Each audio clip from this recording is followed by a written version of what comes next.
Right now তোমাদের মধ্যে যারা অলরেডি ডিসাইডেড যে ইঞ্জিনিয়ারিং এর জন্য প্রিপারেশন নিবা নাকি মেডিকেলের জন্য প্রিপারেশন নিবা, দ্যাট ইজ গুড, তারা তো অলরেডি ডিসাইডেড।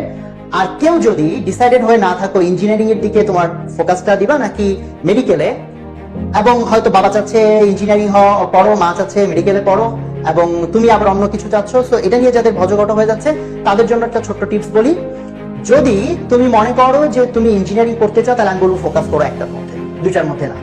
এখন অনেকে বলতে পারো ভাইয়া শুধু যদি আমি ইঞ্জিনিয়ারিং এ ফোকাস করি, যদি আমার ইঞ্জিনিয়ারিং এ না হয় তাহলে কি হবে? এটার জন্য আমার অ্যান্সার হচ্ছে, তোমার যদি ইঞ্জিনিয়ারিং এর প্রিপারেশন নিয়ে ইঞ্জিনিয়ারিং তোমার না হওয়ার তোমার আশঙ্কা তুমি বোধ করো, তাহলে তুমি অল্টারনেটিভ হিসেবে মেডিকেল না, অল্টারনেটিভ হিসেবে তুমি ভার্সিটির জন্য ট্রাই করো। তো এটা আমার একটা পরামর্শ।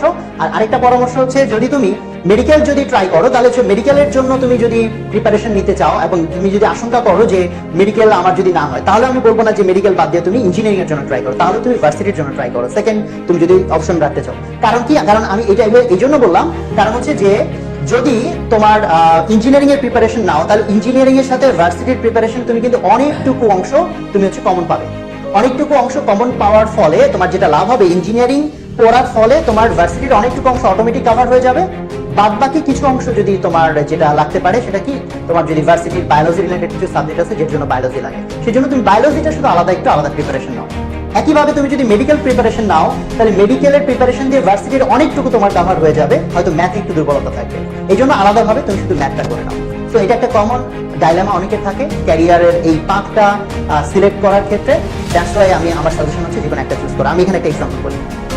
ধরো যে একটা নদী পার হবা, একটা নৌকায় উঠছো, নৌকায় ওঠার পর তোমার টেনশন হচ্ছে, হায় হায় মাঝপথে গিয়ে যদি নৌকা আবার ছিদ্র হয়ে যায়, পানি উঠে যায়, উল্টে টুলটে যায়, তাহলে আমি একটা ব্যাকআপ রাখি। ব্যাকআপ কি? আমি আরেকটা নৌকা জোগাড় করি। তো দুইটা নৌকা জোগাড় করেছো তো নিজেকে সিকিউর করার জন্য। এরপর কি করলাম? এক পা এই নৌকায় দিলে, আরেকটা এই নৌকা দিলা, দিয়ে তারপর জার্নি শুরু করলাম। তাহলে কি হবে? তাহলে যেটা হবে, যদি এক নৌকায় জার্নি শুরু করতা, হয়তো তুমি মোস্ট অফ দ্য কেস পারে পৌঁছাতে, একটা দুটো অ্যাক্সিডেন্টাল কেসে হয়তো ডুবে যেত। আর যদি দুই পা দুই নৌকায় দিয়ে জার্নি শুরু করো, তাহলে মোটামুটি এটা অবধারিত সত্যি নৌকা ডুবে উঠে পড়ে যাবে। তবে সবসময় এক্সেপশন থাকে, আমার কথাগুলো জেনারেল সিচুয়েশনের জন্য। এক্সেপশন কি, কিছু স্টুডেন্ট আছে ইন্টার লাইফে এত ইনডেপথ পড়ালেখা করেছে, কনসেপ্ট এত বেশি ক্লিয়ার যে তারা হয়তো এই নোটটা নিতে পারবে। একই সাথে ইঞ্জিনিয়ারিং, একই সাথে মেডিকেল, দুইটাকে মিলিয়ে দেখা যাবে যে যে প্রিপারেশন নেওয়া দরকার সেটা টাইম তারা বের করতে পারে। But most of the case আমাদের প্রিভিয়াস এক্সপিরিয়েন্স হচ্ছে, শুধু ইঞ্জিনিয়ারিং প্রিপারেশনেরই এতটুকু লোড থাকে যে এই একটা কভার করতে মোস্ট অফ ইউ তোমাদের মানে নাভিশ্বাস উঠে যাবে। অথবা শুধু মেডিকেলেরই জন্য এত প্রেশার থাকে যে শুধু মেডিকেল কভার করতে তোমাদের অনেকে হাঁপিয়ে যাবে।